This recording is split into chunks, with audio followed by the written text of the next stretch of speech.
Hi, everybody. My name is Sarah, Pearls of Wisdom and Food with Keto, and we talk about carnivores, carnivicious, and keto eaters here. But I've switched over to a carnivore way of eating, so you'll hear more of that on this channel. But what we talk about here really is a lot of just being and how we handle whatever program we're doing. So if you're just beginning with keto and doing, your low carb sort of meal plans every day and eating a few times a day and just doing things different with no sugar and no grains, welcome. That's a big enough challenge, isn't it? I'm so proud of everybody that does that. And it's so funny because no matter what you are, carnivore, carnivish, or keto, it's always assumed that you've given up the grains and the sugars and made that huge adjustment. And it's like, it's a big deal. It's a huge deal, especially if you're an elder like I am, and you've had many, many decades of the standard American diet and all of the all of the different food plans and diets and, we'll cook for you and, you do this and eat this way and, food coaches and all the different, for-profit companies that tell you you'll lose weight eating their food. And it's like, okay, how do you ever transition to, eating normal after having all their chemicalized foods? Blah. They may look good on TV with Pretty Marie and who's the other one? We've got the Nutrisystem. Oh, Weight Watchers, of course, and on and on it goes. But I think what we do here is the best because we learn how to take care of ourselves. We're not being spoon-fed anymore. We're not opening up boxes with prepared items in them. And then we go out and we buy, 7 apples and 4 bags of salad greens and, add that to the packaged stuff, crap, junk, chemicals. We learn how to take care of ourselves with real food. And even when you listen to somebody, I was listening to an interview and I listened to all kinds of videos, I just kind of let it just feed into the next and the next. So I listened to interviews with Human Performance Outliers, which is Sean Baker and Zach Bittner. I think that's his last name. And then I listened to Ivor Cummins and, then I listened to Nutrition with Judy and all sorts of people that are all over the map with how they eat. And this last interview person was paleo, which means that they have, sometimes they can have honey or maple syrup, a natural sweetener. Sometimes they have fruits. I never did paleo. I did from keto to carnivish to carnivore. And although I don't understand it, it's helped millions. And I think it's part of the umbrella, the family of the eating better community. But at the end of the day, the fact that you're no sugar and no grains is the beginning for like all of us, right? And then a lot of us have our keto-fying stage. Yes, we do. We buy oodles and oodles of keto-fying ingredients. And I will tell you that maybe 2 or 3 years from now, you will be tossing them from your shelves like a lot of us when you get to the place where it's like, this is still the standard American diet, just with a different flour or a different sweetener. Why am I continuing to think that I can have this normal sort of thing? And so sometimes we toss out the things and, a lot of us go from no grains and no sugars to no fruits of any kind. We might have had berries in season. We might have had berries anytime, and then we switch to berries in season, and then we go, it's still keeping that sugar thing going, that sweet thing going. And so it takes a long, long time. I entered OA in the mid-70s, 1970s, for those of you that weren't even born yet. And so I got a lot of different tips and tricks and information that it's still in my head to this day that I began then. And I don't even think of it as something from way back then in OA. Um, I was never a diet soda person or an artificial sweetener person. The closest I came to fake artificial sweeteners was probably Truvia that's been processed so many times it might as well call itself, artificial.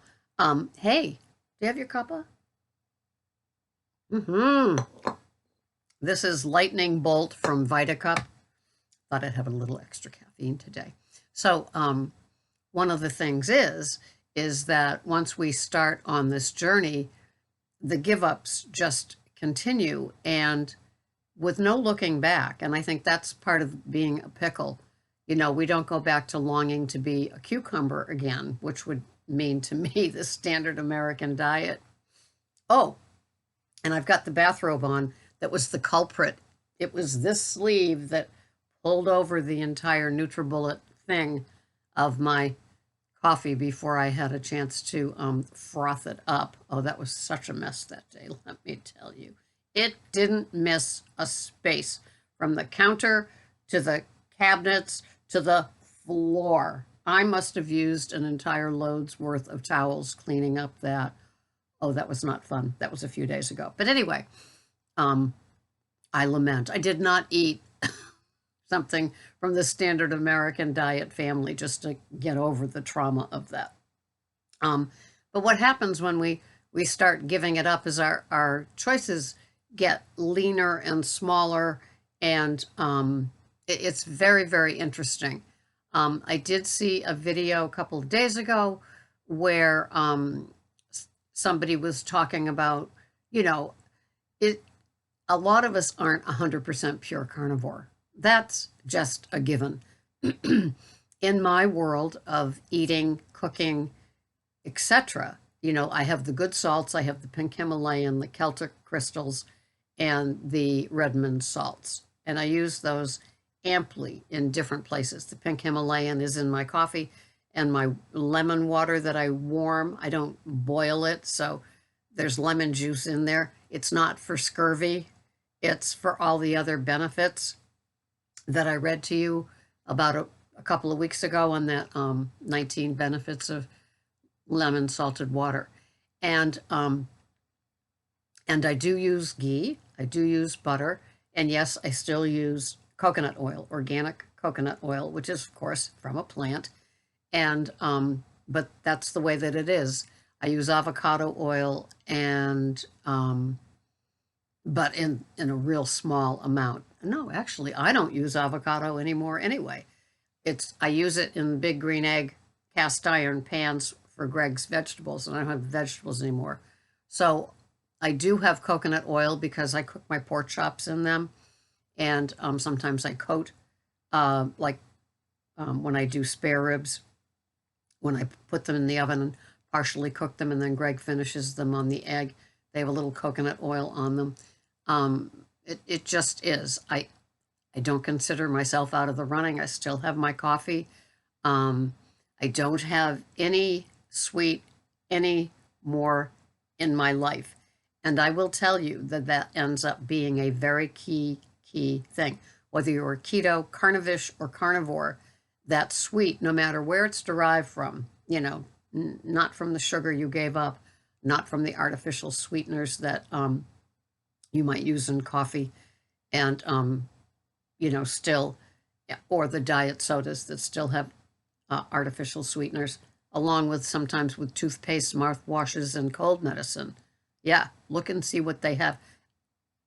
Blah.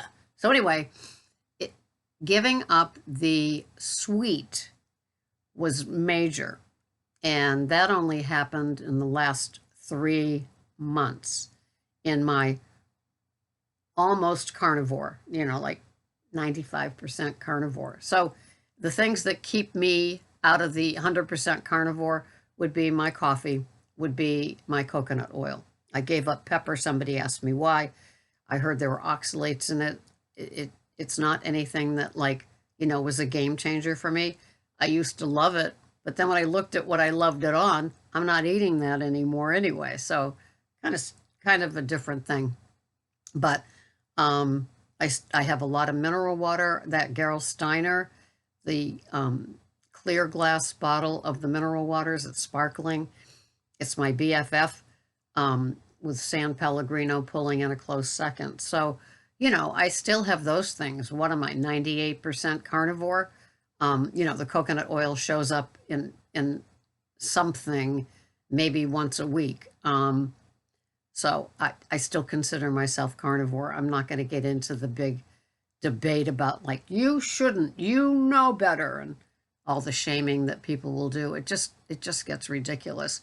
And so I make my better food choices on a daily basis. And the less I have, the more I'm satisfied. How does that happen? Less is more. And it's happened. And so there are no cravings. There's no clock watching anymore. That was so huge for me. I'm watching the 500-pound sisters. It's like related to the 600-pound life, Discovery TLC type of shows. I don't know if you watch them at all, but there's definitely that sense of, complete abandon at first with the foods they choose. And then it gets into the clock watching, because they have to go on a certain food plan with a certain amount of calories, with the no-nos and the yes you can haves. And it's absolutely amazing if they pull it together. I'm only in I think, beginning the 3rd episode now.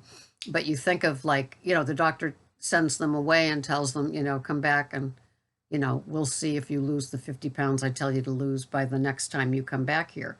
And it's like incredible. Now, I know in the 600-pound one, Dr. Now promotes 1,200 calories, 3 meals a day. And it's kind of funny because my mind immediately would go to, well, I could do a 1,200 calorie OMAD and do it, but he's spanked them if they don't have their 3 meals a day. But there is no snacking. So it's a start. And I've also, I was never a snacker. I learned that from OA. I don't stand up and eat anymore. I always have to sit down. I don't snack or taste food as I'm cooking it. I don't need to slice off a pork rib to eat it to see how it's cooking. I wait until the meal. Being a carnivore, animal product only person with what I eat, it makes it easy. I don't have to sample the foods. I don't have to, sliver, cut, even up, all those sort of crazy things that I used to. I don't eat off of other people's plates. I don't cheat. I don't think about cheating. I don't plan a cheat. I don't shrug my shoulders after I've been on a week cheat away from my carnivore food plan. A lot of people do. I watch the videos that you probably watch too, and they're so cavalier about it. They just have that item. I will tell you that giving up the carbs, the grains, and the pure white table sugar was a big deal at the beginning. And if you've done only that so far, good for you. That is huge, especially if you're my age and you've been eating that stuff for like 50 years. You've done every Weight Watcher program that they promote, and have fun with the new ones because they're out again. Aches. But the sweet part came a lot later, because it's only been, like, for me, as I said, the 3 months. I got rid of it in the bombs, the fat bombs, and I was making at one point some keto baked things, and so I still had some generally regarded as safe keto sweetener type items, the keto-fying phase of my journey. But then the sweetened coffee continued until like 3 months ago. So I've considered myself carnivore for like 5 or 6 months now. And this is the last day of the World Carnivore Month. Congratulations if you made it. But the sweetener part was the last to go. And so we hold on to something. Some people hold on to those diet sodas. And, I'm a full believer in holding on to something until it's time to kick it to the curb. Same thing with gum. I held on to that. I tapered off of gum and I completely eliminated sugars, the alternative sweeteners, immediately. I ripped the Band-Aid off of that. Yesterday, I might have had the sweetened coffee with like xylo or erythritol. And then the next day, I had nothing. So that was cold turkey. The gum was a slow pulling off of the Band-Aid. It took a while. It was a huge, can I say Band-Aid, speaking of Band-Aids, in my food recovery. I thought it was a BBC, a better bad choice. Today I see it not as one. What happened was I was eating a keto food plan and just, having a lot of total carbs, not really counting them. It wasn't like under 20. Then I did the under 10. Then I did the under 5. Then I did the none. So everything for me was a paced journey of give ups, right? But I did a thing on gum trying to lead people to the least carb gum, which is Velament, by the way. And they sell it in little tins like those peppermint things. And I would get mine at Trader Joe's. But all the other gums I had all along would have 1 to 2 carbs and artificially sweetened. And I wasn't, the artificial sweetener in those gums didn't bother me then like it would today. But anyway, so I did a video on gums probably 3 or 4 years ago. And it came down to us trying to lead people to the Velaments because there's like less than 1 carb in one of the chiclets of it. And then, but while I was doing that, I was reading the carb amounts in all of the gum, 1 to 2 carbs in most of those other gums, even the ones that had xylitol that I thought were a BBC, better bad choice. So then when I went to 20 total, 20 total carbs every day, I knew in the back of my head, those gums, the amount of gum that I chewed, 10 to 15 fresh ones all day long every day, well, that could be 15 to 20 total carbs just in the gums. Forget the broccoli and the Brussels sprouts and the asparagus and the cauliflower rice that I thought were BBCs as well, right? So then those went, and I tapered down to just the Velament. And then at one point I was having a quarter of the chiclet just out of habit, right? Probably how vaping starts for people. It's just like out of habit. They've got something that they're holding on to and using. And so for me, with my channel here, a lot of it is about the behaviors surrounding the foods that we ultimately say goodbye to and keep it goodbye, right? We don't resort back to that. We don't have a bad day, so we stop at the store for a Diet Coke, that we've given up 6 months ago. We don't start that all over again. We don't tell the brain one more time that this is going to be okay. We just needed a break. We find other non-food, non-drink things that can de-stress us, that we have to get used to. Is it easy? Well, heck no. That's why we're still holding on to these, the little Diet Coke, the coffee with the sweetener in it, the berries with some Splenda on it with some heavy whipping cream. We're still holding on to that little taste of sweet. It's like a psychological thing that like we're okay. We still got a little sweet that we're holding on to. And once you've given that up, please, if you don't revert back to it, it will be the most wonderful thing for you. Trust me, it's so nice to have it done. If you've given up drinking or given up smoking, you know that you probably wouldn't pick up 1 cigarette or 1 drink to get out of a stressful situation. Your brain would say, oh, okay, she remembers those things that worked, and bring you back there. It'll stay. It's so hard to have a cheat and think that you're going to get out of it with just the cheat and no hangover, withdrawal, remorse, regret, self-loathing after. And so that's what we talk a lot about here. We try to switch to the positive of it, of like, wow, I tapered down my diet sodas for the whole month of January while I was doing just meat.